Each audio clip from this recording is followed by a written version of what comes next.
तो हेलो दोस्तों, स्वागत है आप लोगों का मेरे यूट्यूब चैनल पर। और आज हम लोग माय फेवरेट आइडियल महानवा का चैप्टर 23 एक्सप्लेन करने जा रहे हैं। तो इस चैप्टर की शुरुआत में हमें दिखाया जाता है एरियम को, जो कि जुआ लोग को मार रही होती है और कह रही होती है कि यूहान को पता भी नहीं होगा कि तुम लोग एग्जिस्ट करते हो। उतने में ही उसे उन लोग की एक फ़ोटो मिल जाती है, जिसको देख के उसे और चिढ़ हो जाती है। और वो इतनी ज़्यादा बुरी है कि वो उस फोटो को अपने पैरों से रौंद देती है और कहती है कि तुम्हें क्या लगता है, तुम्हारी ये जो रील वील बनाने की हरकतें हैं, उससे यूहान खुश हो रहा होगा? यूहान तो जानता भी नहीं होगा कि तुम लोग एग्जिस्ट करते हो। जो ड्यूको और डेरेम होते हैं उसकी इस हरकत पे बहुत दुखी हो जाते हैं और कह रहे होते हैं नहीं ऐसा मत करो, लेकिन वो बिल्कुल उनकी बात नहीं सुनती है। उतने में ही वहाँ पे एक गाड़ी आती है काली रंग की, और जो उसके चमचे होते हैं उन लोग को जस्ट ठोकने वाली होती है, लेकिन वो लोग साइड हट जाते हैं। वो लोग गुस्सा कर रहे होते हैं चमचे लोग, और कह रहे होते हैं कि कौन है गाड़ी के अंदर, गाड़ी चलानी नहीं आती है तो आखिर चलाते क्यों, बेवकूफ़ कहीं के, क्या तुम यहाँ पे किसी को मारना चाहते हो? बाहर निकलो, हम भी तो देखें ऐसा कौन है यहाँ पे। और वहीं उस काली रंग की गाड़ी से हमारा योहान बाहर आ जाता है, जिसको देख के सबकी सिट्टी पिट्टी एकदम गुल हो जाती है, इंक्लूडिंग एरियम। वहाँ पे ड्यूकोवा, डेरेम और जोआ होते हैं, जो उनको भी बहुत हैरानी हो रही होती है कि आखिर ये यहाँ पे कर क्या रहा है। उतने में जो योहान होता है वो कहता है तुम लोग ये सब करना बंद कर दो। और वो जो फोटो होती है उन लोगों की, जिसे एरियम ने अपने पैरों से रौंद दिया था, उसे अपनी जेब में रख लेता है और कहता है कि ये लोग मेरे दोस्त हैं, तो अच्छा है तुम इन्हें परेशान ना करो। ये सब देख के बाकी एरियम लोग तो हैरान होते हैं, लेकिन जोवा सोच रही होती है कि आखिर ये बेवकूफ़ यहाँ पे ऐसे क्या कर रहा है। अगर ये पकड़ा गया तो बहुत ज़्यादा मुसीबत हो जाएगी, इसने तो अपने फेस को कवर तक नहीं किया है। उतने में ही वहाँ पे वो देखती है कि वो योहान जो है वो अकेला नहीं आता, रिपोर्टर्स के साथ आया होता है। वो जो रिपोर्टर्स होते हैं सब चीज़ों की वीडियो बना रहे होते हैं और कहते हैं, तो फाइनली चैलेंज वीडियो को बनाने वाले जो हमारे आर्टिस्ट हैं, जिन्होंने ये सब काम धाम किया था, वो लोग योहान से मिल ही गए, कितना अच्छा है। लेकिन वहाँ पे वो कहते हैं आखिर ये सब चल क्या रहा है। और उतने में हमें दिखाया जाता है कि योहान यहाँ पे आया कैसे। जब वहाँ से वो आ रहा था जिम से इन इन लोग को बचाने के लिए, तो लूनो ने योहान को रोक लिया था और उसने कहा था कि आखिर तुम ये सब कर क्या रहे हो।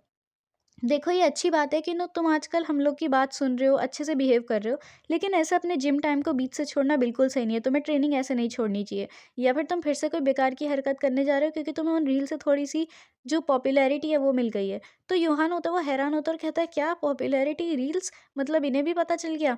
और वहीं मेसन लोग को दिखाया जाता है जो कि अपनी हँसी रोक रहे होते हैं। योहान कहता है देखकर उन लोगों को कि ये कितना ज़्यादा एम्बैरेसिंग है, मुझे बहुत शर्म आ रही है, ये बिल्कुल अच्छा नहीं है। पर उतने में ही उसे एक आइडिया आ जाता है और वो कहता है बहुत अच्छे रील्स ना, हाँ ठीक है, मैं उसी के तो काम से जा रहा हूँ, मैं थोड़ी और पॉपुलैरिटी गेन करने जा रहा हूँ, मैं कुछ गड़बड़ नहीं करूँगा, तुम चिंता मत करो लूनो। और ऐसा कह के वो यहाँ पे आ गया होता है। मतलब योहान का प्लान बहुत सीधा होता है कि वो रिपोर्टर्स को लेके जाएगा और ऐसा दिखाएगा उसे पता चल गया कि कौन है और वो कहाँ पे हैं, जिन लोगों ने वो चैलेंज वीडियो बनाई थी, तो वो उनसे मिलने जा रहा है, ऐसा वैसा उसने कह दिया होगा। फिर जो योहान होता है और बाकी रिपोर्टर्स होते हैं, वो कहते हैं स्कूल बुलिंग और स्टॉप। जैसे ही वो स्टॉप बोलते हैं तो एरियम के चमचे लोग इधर उधर उड़ जाते हैं, हवा में जैसा गिरने लगते हैं। और वहीं जो एरियम है वो आसमान में तारा बन गई होती है, पता नहीं क्या, और बहुत चिढ़ भी रही होती है। वो कुछ कह रही होती है जो कि हमें उतना क्लियर नहीं बताया गया, लेकिन जहाँ तक है वो ये कह रही थी कि मेरे को इतना ज़्यादा ये सब बिल्कुल नहीं पसंद है, तुम इसके लिए बहुत पछताओगे, ऐसा वैसा। लेकिन वो योहान के लिए नहीं, ड्यूकोवा, डेरेम और जोआ के लिए था। फिर उसके बाद जो योहान होता है वो ड्यूकोवा, डेरेम के पास जाता है और कहता है कि तुम लोगों से मिलकर खुशी हुई, तुम ही लोगों ने वो चैलेंज वीडियो बनाई है ना। वैसे तो उसे ये बात पता होती है, लेकिन वो ऐसा कहता है ताकि उन्हें ऐसा शक ना हो कि इन्हें कैसे पता कि हमने ही बना रखी है। फिर उसके बाद क्या होता है कि जो ड्यूकोवा और डेरेम लोग हैं उनसे योहान पूछता है कि क्या तुम लोग मेरे साथ एक चैलेंज वीडियो बनाओगे? और वो दोनों भी बहुत खुश होकर हाँ कहते हैं और वो लोग वीडियो बनाने लगते हैं।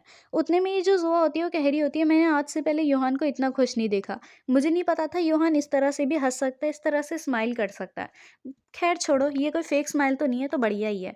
खैर उसके बाद फिर हमें नेक्स्ट डे का सीन दिखाया जाता है। और उससे पहले जब हमें नेक्स्ट डे का सीन दिखाया, उससे पहले एक और सीन होता है जो मैं बताना भूल गई थी। वो कहता है योहान कि ये दोनों मेरे बेस्ट फ्रेंड्स हैं, ये दोनों मेरे पहले भी अच्छे दोस्त हैं और सबसे ज़्यादा अच्छे दोस्त हैं। इसलिए ये ब्लैक बॉयज़ के वीवीआईपी हैं, ये जब चाहें वहाँ आ सकते हैं। ऐसा योहान अपने आप में बोल रहा होता है। फिर उसके बाद क्या होता है कि जो हमारा योहान है वो अपनी जगह पे होता है सेट पे, और ज़ोआ अपने स्कूल में, और दोनों ही कह रहे होते हैं आखिर तुमने क्या किया और मेरी ज़िंदगी इतनी कैसे बदल दी है। जो योहान होता है उसको खाने के लिए, बिठाने के लिए, लंच के लिए, मतलब ब्रेकफ़ास्ट के लिए लूनो आया होता है और वहाँ पे वेस्टर्न खाना बना होता है। जो मेसन लोग होते हैं वो उससे बहुत कैजुअली बात कर रहे होते हैं और कह रहे होते हैं तुम्हें यही पसंद है ना, इसलिए हमने ये पकवा दिया। वहीं दूसरी ओर सेट पे भी जो लड़कियाँ होती हैं, स्टाफ होता है उसका, वो बहुत क्लियरली उससे बात कर रहा होता है और कह रहा होता है कि हमें पता चला कि तुम सिर्फ़ चिकन ब्रेस्ट और ये सब खाते हो, ये कितना अच्छा है, क्या इसी वज़ह से तुम्हारी स्किन इतनी अच्छी है? और योहान ये सब देख के कह रहा होता है, ज़ोआ तुम इनक्रेडिबल हो। वहीं स्कूल में ज़ोआ को सब लोग गुड मॉर्निंग विश कर रहे होते हैं। और ज़ुआ कहती है कि ये तो बहुत ज़्यादा अलग हो रहा है रोज़ के मुकाबले। जो ज़ुआ होती है उसको सभी सब्जेक्ट में 100 मिले होते हैं, जिसको देख के वो और भी हैरान हो जाती है। वो मैसेज चेक करती है तो वहाँ योहान का मैसेज होता है कि तुम्हें ग्रुप असाइनमेंट में A+ मिला था और सारा काम ड्यूक डेरेम ने किया था। ऑलमोस्ट सब कुछ उन्हीं के हाथों में था, वरना तो हम फेल ही थे। उसके बाद हमें ज़ुआ को दिखाया जाता है, वो कह रही होती है मैं देख सकती हूँ कि कोई एक इंसान है जो अभी तक नहीं बदला। वो ऐसा इसलिए कहती है क्योंकि उसके पीछे से हिन्यूक ने उसे आवाज़ दी होती है। जब वो पीछे देखती है तो हिन्यूक उससे कहता है कि मैंने ये जो स्ट्रॉबेरी मिल्क है वो खरीदा था, लेकिन एक के साथ एक फ्री था, तो मेरे पास एक बच गया है, तो तुम इसको ले सकती हो। और उसे पकड़ा के चल देता है और कहता है कि इसको पीने के बाद इसका डिब्बा डस्टबिन में फेंक देना। लेकिन जो ज़ुआ होती है वो कहती है आखिर इस बंदे के साथ क्या गलत हुआ है। उसके बाद हमारी जो ज़ुआ होती है उसे बच्चे घेर लिए होते हैं 2-4 और कह रहे होते हैं क्या तुम आज फ्री हो, क्या हम घूमने चलें, और ऐसा-वैसा। जो ज़ुआ होती है वो कहती है मेरे मैं देख सकती हूँ कि योहान को मेरी बॉडी में रहते हुए भी सिर्फ़ प्यार ही मिला है। योहान सच में कमाल का है, उसने मेरी पूरी ज़िंदगी बदल दी है। मैं सोचती थी कि ये जो आइडियल होते हैं उन्हें बेफ़ालतू में ही प्यार मिलता है, बिना किसी स्ट्रगल के, बिना किसी पेन के। ये लोग बिल्कुल सीशेल्स की तरह होते हैं जो कि बने ही प्यार पाने के लिए होते हैं, उससे ज़्यादा और कुछ भी नहीं। लेकिन अब जब योहान ने मेरी बॉडी में रहते हुए ये सब अचीव किया है, तो मुझे समझ आ रहा है कि नहीं, उन लोगों में कुछ ख़ास तो होता है। और यही सेम चीज़ हमारा योहान भी सोच रहा होता है कि ज़ुआ में कुछ तो ख़ास है, जो उसने इतना सब गेन कर लिया। और लास्ट सीन में हमें दिखाया जाता है कि वो दोनों ही परेशान होते हैं और दुखी होकर बोल रहे होते हैं, तो क्या हमारा एसेंस ही असली दिक्कत है? और इसी के साथ हमारा ये चैप्टर भी खत्म हो जाता है। मिलते हैं नेक्स्ट चैप्टर में, नेक्स्ट वीडियो में। आज के लिए बस इतना ही, बाय बाय।